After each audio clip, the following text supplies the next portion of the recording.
Hey hey hey! Hello les amis! Je suis heureux d'être de retour parmi vous pour partager la recette de mon gâteau préféré, celui qui me donne l'impression de courir dans la neige tout en croquant dans une pomme d'amour. Le gâteau qui me fait littéralement retomber en enfance, j'ai nommé le cheesecake aux spéculoos et aux fruits rouges.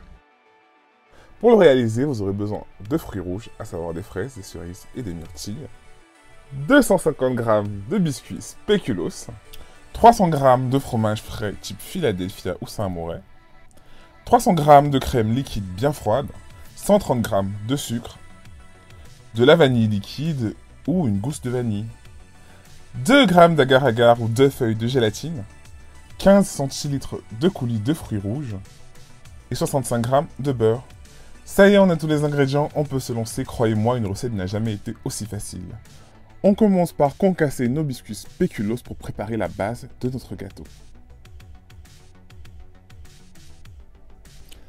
Une fois nos biscuits bien écrasés, il est temps de faire fondre notre beurre quelques secondes au micro-ondes avant de le verser encore chaud sur nos brisures de spéculoos.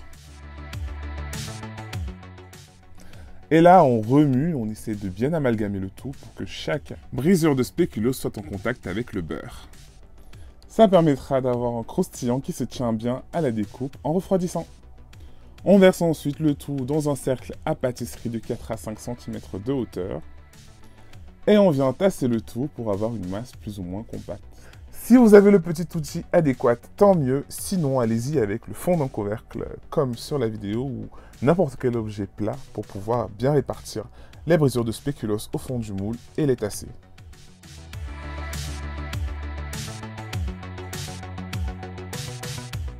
Ça y est, la première partie de notre gâteau est terminée. Il est temps de mettre tout ça au frais pendant qu'on prépare notre crème. On verse 2 cuillères à café de vanille liquide ou alors des graines de vanille dans notre fromage frais. On le bat énergiquement jusqu'à ce qu'il soit onctueux. Ensuite, on le met de côté et on s'attaque à notre chantilly. On verse notre crème liquide dans un bol qu'on a réservé au congélateur au moins 30 minutes avant cette opération. On rajoute le sucre, ensuite on bat énergiquement. Petite astuce pour réussir sa chantilly, n'hésitez pas à mettre les fouets également au congélateur ou à poser le bol dans lequel vous battez votre crème chantilly dans un plus grand bol rempli de glaçons. Ça y est, notre chantilly est bien monté. Attention à ne pas trop la battre, sinon on se retrouverait avec du beurre. Il est déjà temps de l'incorporer à notre fromage frais en y allant progressivement.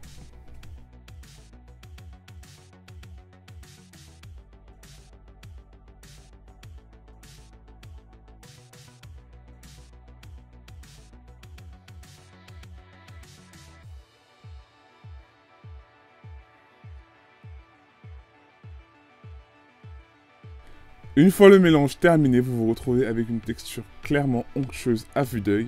Ça ouvre déjà l'appétit. C'est le moment de reverser le tout sur notre croustillant au spéculoos, tout juste sorti du réfrigérateur. Et on répartit bien tout ça à l'aide d'une spatule ou, bon, comme vous êtes à la maison, une cuillère, vous voyez. Moi, je me mets en condition comme vous.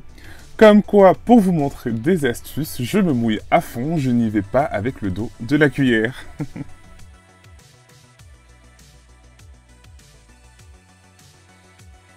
Une fois le mélange bien tassé, on y va plus en douceur et on essaie de lisser le dessus. Ensuite, on oublie notre cheesecake au réfrigérateur au moins 4 heures. Et juste avant de le sortir, on s'attaque à notre gelée de fruits rouges. Si c'est de l'agar-agar qu'on utilise, on le fait gonfler avec un peu de coulis froid. Ensuite, on chauffe le reste de coulis et on le verse encore chaud sur notre mélange agar-agar et coulis.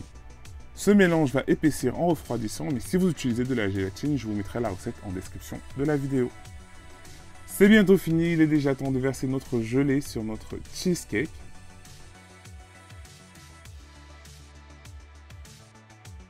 Et on met tout ça au frais, le temps de préparer nos fruits. On va laver, sécher, équeuter nos fraises et nos cerises. Et réserver entiers quelques-uns des plus beaux fruits pour la décoration.